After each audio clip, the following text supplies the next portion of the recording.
Sermão do Monte, capítulo 19, parte 2.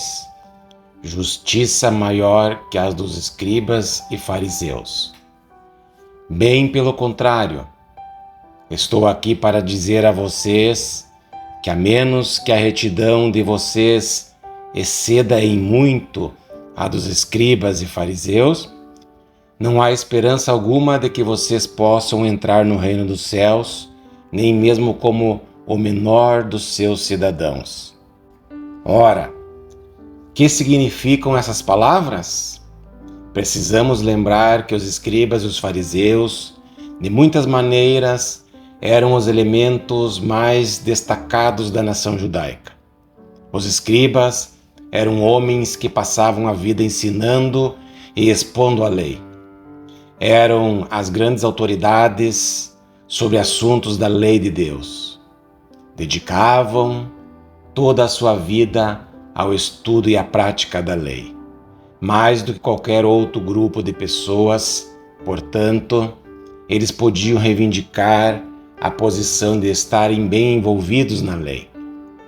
Também eram homens que constantemente preparavam cópias da lei, exercendo o máximo cuidado nesse trabalho. A vida deles era gasta inteiramente em torno da lei e, por esse motivo, todos lhes davam grande atenção. Os fariseus, por sua vez, eram os homens que se tinham notabilizado por sua pretensa piedade. O próprio vocábulo fariseu significa separatista. Eram indivíduos que se separavam dos outros e assim faziam por terem formulado um código sobre os atos cerimoniais vinculados à lei. Um código ainda mais rígido do que a própria lei de Moisés. Eles haviam criado regras e regulamentos atinentes à vida e à conduta que, quanto à sua severidade, ultrapassavam a qualquer coisa ordenada pelas Escrituras do Antigo Testamento. Por exemplo, no quadro verbal traçado por Nosso Senhor sobre o fariseu e o publicano que tinham ido orar no templo, o fariseu dissera que costumava jejuar 2 vezes por semana. Ora, em todas as páginas da Antiga Aliança não há nenhuma determinação que os homens jejuem 2 vezes por semana. De fato, o Antigo Testamento recomendava apenas um jejum anual. Gradualmente, porém, aqueles religiosos haviam elaborado o seu próprio sistema, chegando ao extremo em que agora exortavam e ordenavam ao povo que jejuasse 2 vezes por semana, ao invés de 1 vez por ano. Foi por meio de medidas dessa ordem que eles acabaram formulando seu código extremamente severo de moral e conduta. E em resultado disso, todo o povo pensava que os escribas e os fariseus eram os grandes paradigmas da virtude. O homem comum refletia para si mesmo: não tenho a menor esperança de algum dia chegar a ser tão bom quanto os escribas e os fariseus. Eles são simplesmente extraordinários. Vivem apenas para serem santos e consagrados. Essa é a profissão deles. Vivem somente para cumprir o seu objetivo e alvo religioso, moral e espiritual. Porém, eis que Nosso Senhor aparece e anuncia aos seus ouvintes que, a menos que a justiça deles ultrapassasse em muito a dos escribas e fariseus, sob hipótese nenhuma poderiam entrar no reino dos céus. Por conseguinte, encontramos aqui uma das questões mais vitais que poderíamos chegar a considerar. Qual é o nosso conceito a respeito da santidade e da santificação? Que ideia fazemos do homem religioso? Que pensamos sobre como deve ser um crente? Nosso Senhor estabelece aqui a questão como um postulado, asseverando que a retidão do crente, e mesmo do menor de todos os crentes, deve exceder a dos escribas e fariseus. Por conseguinte, examinemos a nossa própria confissão de fé cristã à luz dessa análise feita por Jesus Cristo. Você já deve ter perguntado por muitas vezes por qual razão nos 4 evangelhos tão grande espaço é dedicado àquilo que o Senhor tinha a dizer sobre os escribas e fariseus.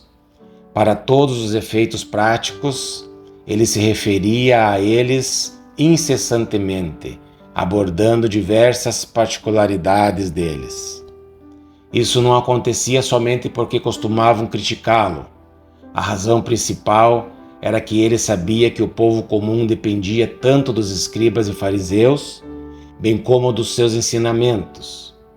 Em certo sentido, o que o nosso Senhor mais precisava fazer era demonstrar quão vazio e oco era o ensino daqueles homens, para então poder apresentar ao povo a doutrina verdadeira.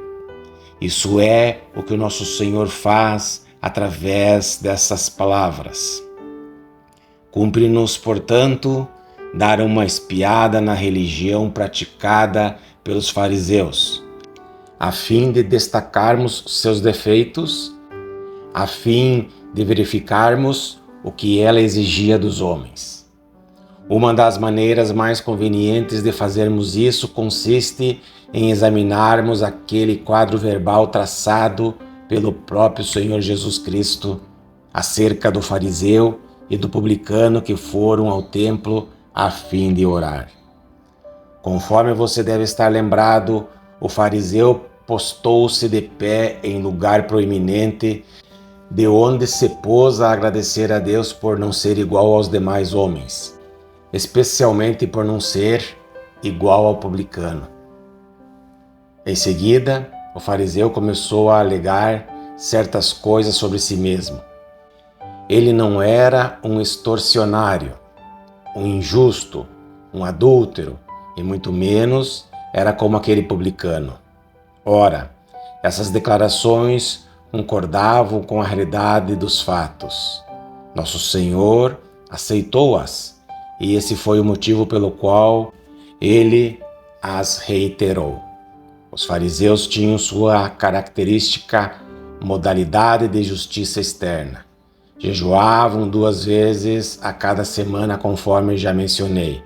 E além disso, pagavam a Deus e à sua causa o dízimo de tudo quanto possuíam.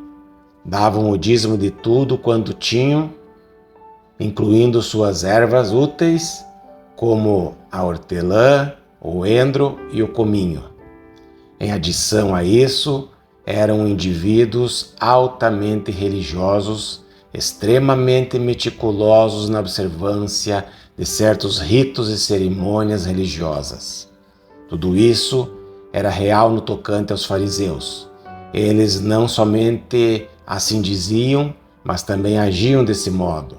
Não obstante, nenhum de nós pode ler qualquer dos 4 evangelhos, mesmo corriqueiramente, sem notar que coisa alguma provocara tanto a indignação do nosso bendito Senhor, como aquela espécie de religiosidade dos escribas e fariseus. Consideremos Mateus 23, com suas tremendas denúncias contra os escribas e fariseus. Denúncias vazadas na forma de ais.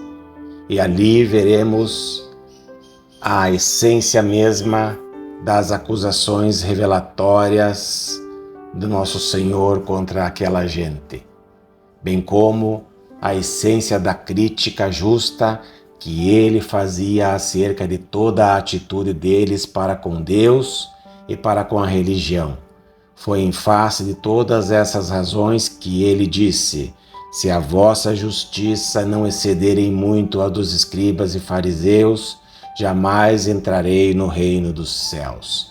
É necessário tomarmos consciência de que essa é uma das mais sérias e importantes questões que podemos considerar juntos. Há uma real e terrível possibilidade de que nos deixemos enganar e iludir. Os fariseus e escribas foram denunciados por nosso Senhor como indivíduos hipócritas.